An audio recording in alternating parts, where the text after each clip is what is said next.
Oke, selamat datang buat teman-teman semuanya, Sobat Binar yang hadir pada malam hari ini. Kita ada di mana? Kita ada di Berbinar Here's to You. Ini salah satu acara live TikTok yang berbinar dalam rangka ngasih edukasi ke seluruh masyarakat luas, nggak cuma buat Sobat Binar aja yang nontonin live TikTok yang berbinar pada malam hari ini, biar lebih tahu tentang psikologi dari sudut pandang perspektif profesional psikolog. Dan di sini saya Dani Sanjaya Arvensia, SPSI, MPSI Psikolog yang akan mendampingi kalian semua untuk ada bisa dengerin semua tentang psikologi dan apapun yang mau kalian tanyakan itu karena hari ini, di malam hari ini, setiap minggu malam kalian akan bisa nonton acara spesial dari PT Berbinar Insightful Indonesia dengan brandnya adalah berbinar.in, dimana kalian bisa tanya macam-macam di sini termasuk apapun yang kalian lagi bingungkan tentang psikologi gitu. Nah, buat kalian yang baru bergabung di sini di live TikToknya Berbinar di Berbinar Here's to You, kalian penasaran sebenarnya Berbinar Insightful Indonesia itu apa gitu ya, dan kalian pengen tahu sebenarnya apa sih yang ditawarkan oleh Berbinar Insightful Indonesia buat kalian semua yang ada di TikToknya Berbinar saat ini. Karena Berbinar Insightful Indonesia itu adalah sebuah platform yang bergerak di bidang edukasi dan layanan psikologi, yang artinya itu bisa dipakai banget buat kalian semua yang penasaran sama potensi yang kalian miliki, atau sebenarnya kalian pengen tahu solusi dari setiap permasalahan yang kalian hadapin. Jadi yang dimaksud dengan platform edukasi dan layanan psikologi di sini, kami ngasih informasi-informasi penting, pembelajaran, kemudian ada webinar, seminar, dan pelatihan yang itu yang bisa bikin kalian lebih paham tentang psikologi, dan ada beberapa hal lainnya tentang soft skill yang mungkin kalian butuhkan untuk bisa bekerja di dunia di zaman sekarang, di dunia kerja zaman sekarang gitu. Dan apa misalkan karena kami punya produk yang namanya Berbinar Plus, di sana kalian bisa belajar gitu ya tentang 4 macam hal yang kebetulan lagi hangat-hangatnya banget buat ada di Berbinar Insightful Indonesia. Berbinar Plus itu menawarkan 4 topik yang berbeda yang bisa kalian pakai buat cari kerja.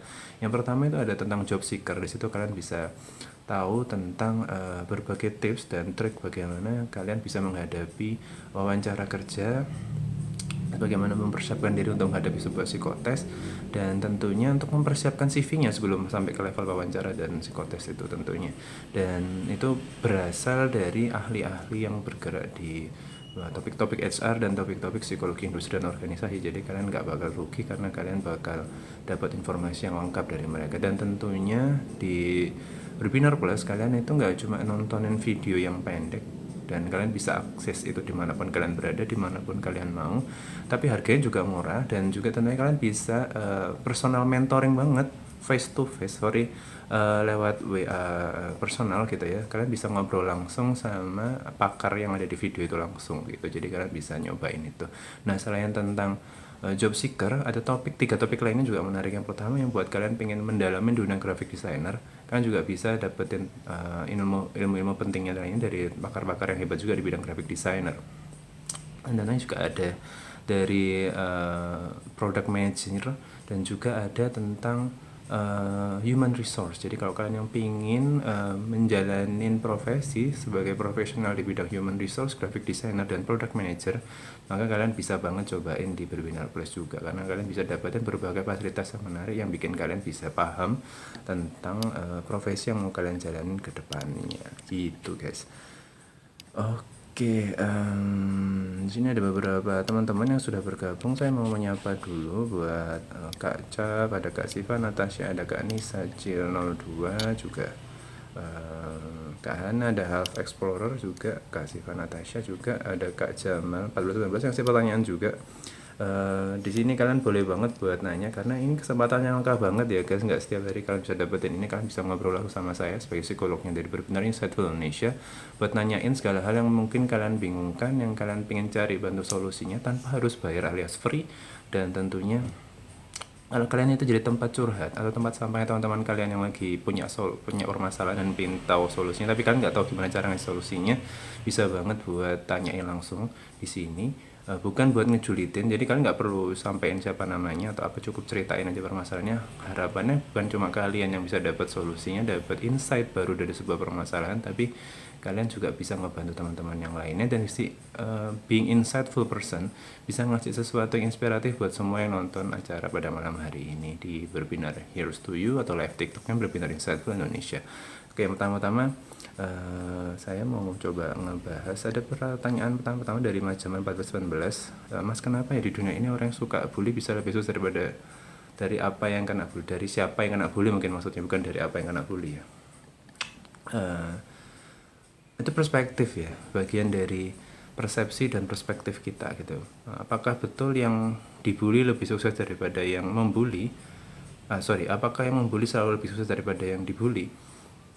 Tidak selamanya seperti itu. Kenapa? Karena bisa jadi itu kebetulan aja, sampelnya itu single case aja.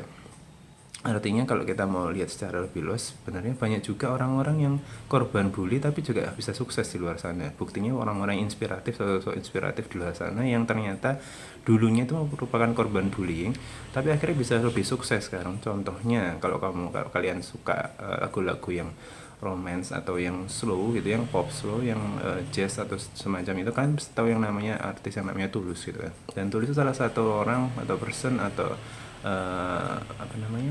contoh publik yang bisa kalian jadikan contoh. Sebenarnya dia juga korban bullying ketika dia masih kecil dulu, dan ternyata dia sekarang bisa lebih sukses dari orang yang sebenarnya ngebully dia juga gitu kan. Artinya sebenarnya kalau kita ngomong apakah seseorang yang dibully bakal tidak lebih sukses daripada yang membully, atau orang yang membully itu lebih sukses daripada orang yang dibully, itu juga nggak kayak gitu.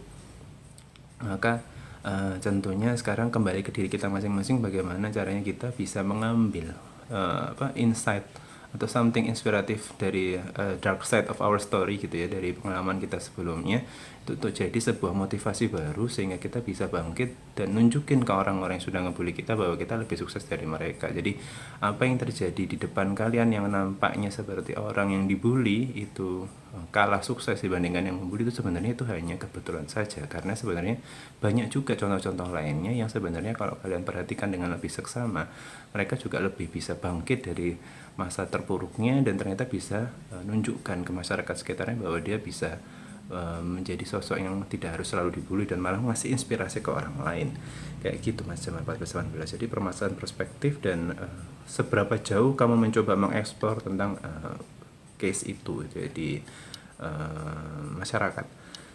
Ini ada pertanyaan juga dari Mas ARS atau Mbak ARS ya. Kak, gimana cara ngilangin rasa insecure saat tampil di depan umum? Yang pasti itu kan ada alasannya ya, kenapa ke orang itu menjadi insecure. Pasti ada ceritanya, ada alasannya, ada kenapa kok orang menjadi insecure, itu pasti disebabkan oleh apanya, itu setiap orang pasti akan berbeda gitu. Dan tentu buat Mbak atau Mas ARS, sebenarnya saya mau nyapa dulu buat Mbak atau Mas ARS, selamat malam. Tentunya dengan seperti itu kamu harus pelajari dulu kira-kira apa sih yang menyebabkan saya menjadi insecure di depan umum gitu. Apakah karena saya belum cukup menguasai materinya, ataukah saya berada di lingkungan yang baru, ataukah memang pressure dari lingkungan sekitar yang membuat saya menjadi tidak bisa explore kemampuan saya. Itu harus di-explore dulu, harus dicari tahu dulu kira-kira kenapa ya saya itu kok nggak bisa tampil outgoing, nggak bisa tampil optimal di depan umum karena saya merasa insecure di depan orang-orang yang ada di sekitar saya gitu kan. Cari tahu dulu kira-kira apa yang bikin kamu seperti itu gitu. Kalau kamu merasa tidak bisa mengetahui permasalahannya itu apa, akar dari yang kamu membuat kamu insecure itu apa, kita bisa banget atau kamu bisa banget buat mencoba berdiskusi dengan orang-orang yang memahami kamu luar dalam. Artinya dia bisa tahu kamu di saat kamu dalam kondisi apapun, dia bisa memberikan penilaian kira-kira kenapa hal itu terjadi pada kamu. Bisa jadi dengan seperti itu kamu bisa dapat pandangan yang lebih objektif gitu kan tentang sebenarnya kondisi yang kamu alami, sehingga kamu bisa bisa dapat setidaknya tahu dulu kenapa sih kok kayak saya seperti itulah. Kalau sudah tahu, kemudian kamu harus coba untuk menanggulanginya. Caranya gimana? Tentu setelah kamu tahu, misalkan kalau kita tahu permasalahannya adalah di kemampuan komunikasi kita, tentu itu salah satu caranya adalah dengan meningkatkan kemampuan komunikasi kita gitu. Karena apa? Karena tidak serta-merta kita bisa berkomunikasi di depan orang lain begitu saja instantly gitu. Tapi kita harus melatih dulu kemampuan kita berkomunikasi di depan umum sehingga kita bisa lebih percaya diri, nggak ngerasa insecure gitu kan. Itu. Tapi kalau permasalahannya adalah materi yang mau kita bawain, kita harus belajar dulu otomatis kan, nggak bisa tiba-tiba kita hari H mau presentasi tiba-tiba hari H baru belajar, itu kan juga nggak mungkin. Sehingga kalau kita tahu bahwa kita tipikal orang yang perlu materi yang kuat dulu untuk bisa presentasi di depan umum, maka jauh-jauh hari sebelumnya kita matangkan dulu materinya, kita persiapkan gitu kan. Kemudian kalau kita tidak pandai dalam berkomunikasi secara verbal, maka lakukanlah berkomunikasi lewat tulisan. Jadi saying something by your text gitu kan. Jadi kamu mau ngomong sesuatu itu based on your text aja. Jadi baca aja, nggak apa-apa, nggak masalah. Yang penting kamu bisa pede di depan umum. Itu langkah pertama dulu. Jadi kalau kamu nggak bisa langsung ngomong, coba kamu bikin sebuah teks dulu, skenario-nya apa, terus baru bacain itu di depan mereka gitu kan. Jadi dari situ kamu bisa menyampaikan apa yang kamu maksud, sehingga meminimalisir juga orang tidak paham, meminimalisir juga pikiran-pikiran overthinking yang muncul kalau seandainya ada pertanyaan yang muncul ke arah kamu gitu. Salah satunya juga seperti itu dulu. Jadi yang pertama, cek dulu kira-kira apa yang membuat kamu merasa insecure gitu, KARS. Pertanyaan berikutnya tentang dari Mbak Neasworth. Selamat malam.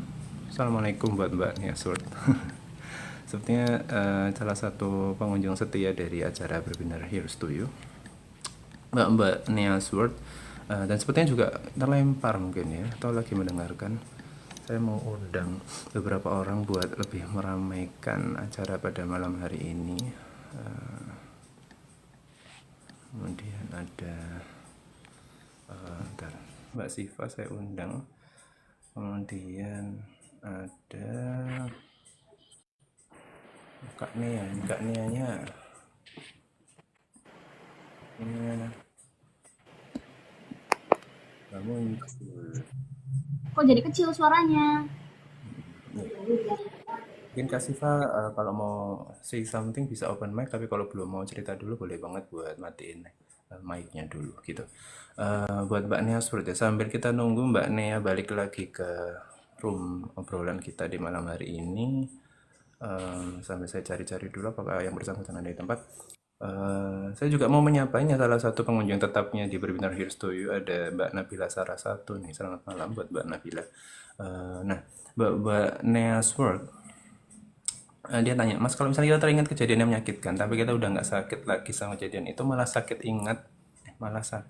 ingat dampak dari kejadian itu. Oh, jadi Mbak Nea atau seseorang yang lain yang pernah dikenal oleh Mbak Nea itu ternyata dia punya pengalaman masa lalu yang menyakitkan, namun sekarang ini, saat ini, rasa sakitnya itu nggak sesakit ketika kita harus mengingat dampaknya gitu kan, akibat dari permasalahan waktu itu. Jadi yang lebih terasa sakit adalah akibat dari permasalahan itu. Nah, itu yang ditanyakan oleh Mbak Nea. Terus dia tanya, apakah itu wajar? Aduh,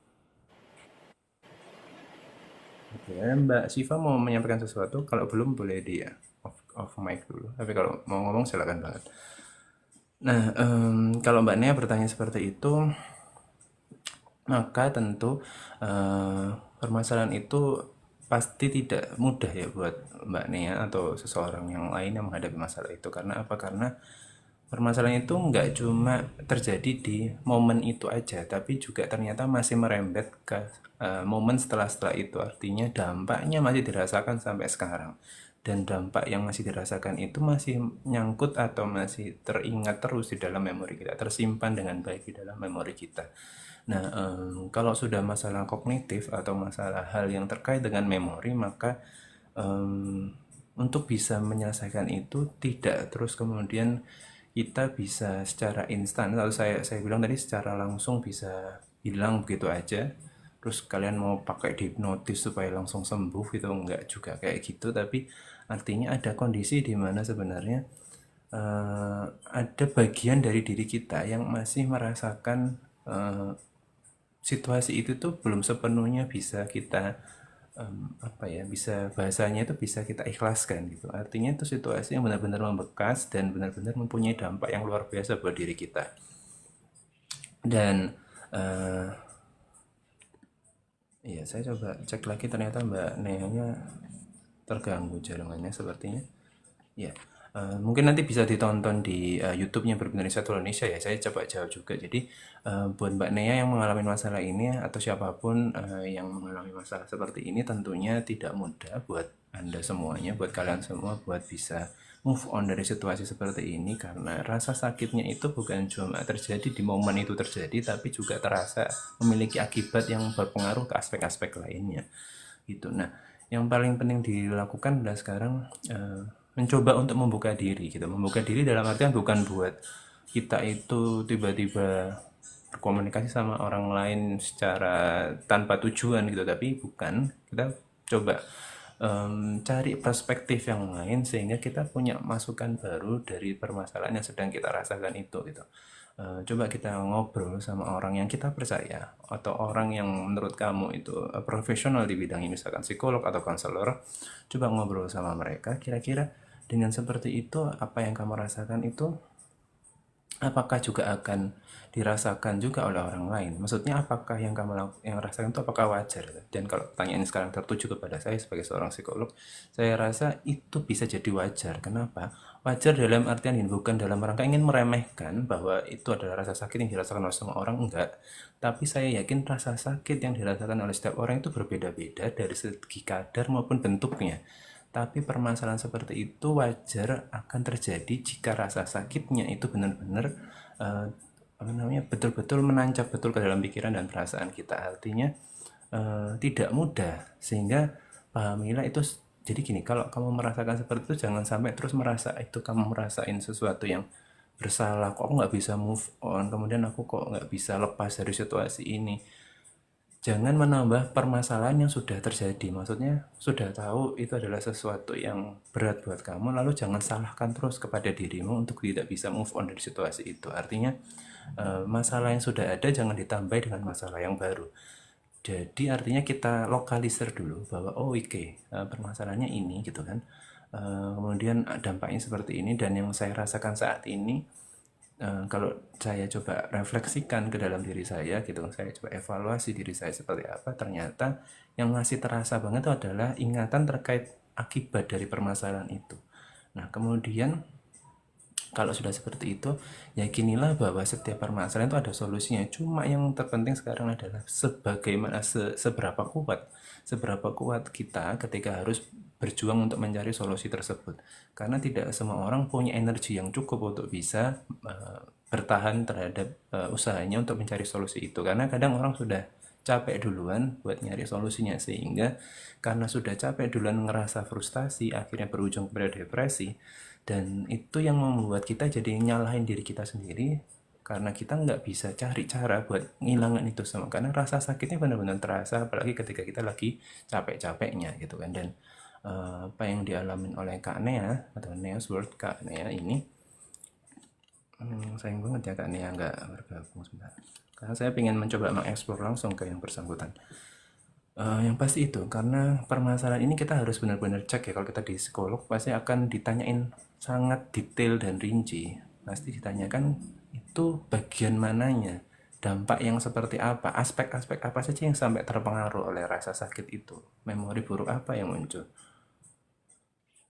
Oke, bergabung sudah Kak Nea. Oke, coba kita tanya langsung ya ke yang bersangkutan. Tapi kita bukan buat ngepoin ini siapa atau gimana-gimana. Cuma ini harapannya dipahami sebagai sesuatu yang bisa menginspirasi orang lain yang memiliki kurang lebih permasalahan yang sama kayak gitu.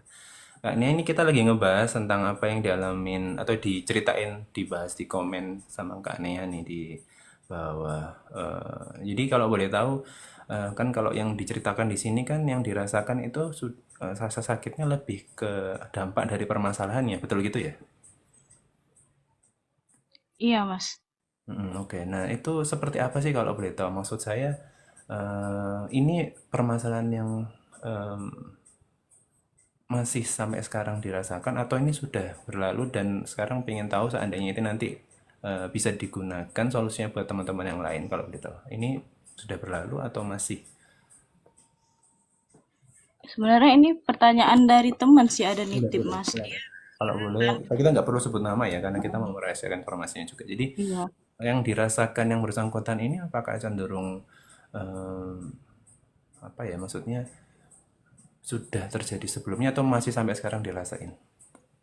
Katanya masih sampai sekarang. Misalnya gitu, dia nggak bilang sih masalahnya itu apa. Hmm. Cuman dia bilang kayak misalnya seperti kayak perselingkuhan gitu. Itu kan sakit kata dia. Tapi ada orang yang kalau ingat kejadian itu memang nggak merasa sakit lagi. Tapi yang bikin dia sakit itu teringat dampak dari kejadian itu. Misalnya pas teringat diselingkuhin dia nggak sakit lagi. Tapi dia jadi sakit teringat dampak dia kayak stres ataupun pas dia frustasi itu yang bikin dia sakit, Mas. Kalau bisa saya menggambarkan sebenarnya yang dirasakan itu kurang lebih seperti ketika kita itu habis diselingkuhin, tapi kita ngerasa kok kita masih selemah itu untuk ngerasain bahwa kita sudah nggak sakit tentang selingkuhnya, tapi kok bisa kita sampai di level jatuh, ngedrop depresinya seperti itu. Kok bisa kita selama itu menghadapi situasi yang menyakitkan seperti itu. Jadi ini semacam apa ya, semacam kejadian yang itu hasil akibat dari apa yang terjadi di peristiwa sesungguhnya gitu kan. Artinya ketika dia sudah bisa lepas dari situ dan dia merasa bisa apa ya tidak terlalu sakit dengan itu, tapi dia masih ingat tentang atau masih mengingat tentang kejadian di waktu itu di mana rasa sakit yang dia rasakan kok bisa terjadi sama dia gitu kan. Artinya sebenarnya kalau diperhatikan lebih lanjut gitu ya Mbak Nia, orang yang bersangkutan atau teman-teman atau semua sobat binner yang pernah ngalamin situasi ini sebenarnya belum benar-benar bisa selesai. Jadi kalau dia bilang dia sudah nggak ngerasain rasa sakit saat diselingkuhin, eh, tapi dia mengingat itu rasa stresnya saat dia diselingkuhin tuh masih terasa. Sebenarnya kalau kita mau tarik lebih lanjut, sebenarnya permasalahan ini ya kembali lagi bahwa dia belum cukup bisa selesai dengan situasi ketika diselingkuhin itu. Artinya kalau memang rasa stres, rasa depresi, rasa frustasi yang dirasakan akibat diselingkuhin itu kan sebenarnya muncul akibat dia diselingkuhin gitu kan. Jadi ada sesuatu di antara relasi terkait apa yang terjadi dengan apa yang dirasakan itu tuh masih belum cukup selesai. Artinya kalau dia bilang dampaknya itu masih dirasakan, ya karena memang dia belum cukup bisa selesai dengan permasalahan waktu itu. Artinya dia belum memperoleh apa yang dia inginkan. Bisa jadi seperti itu.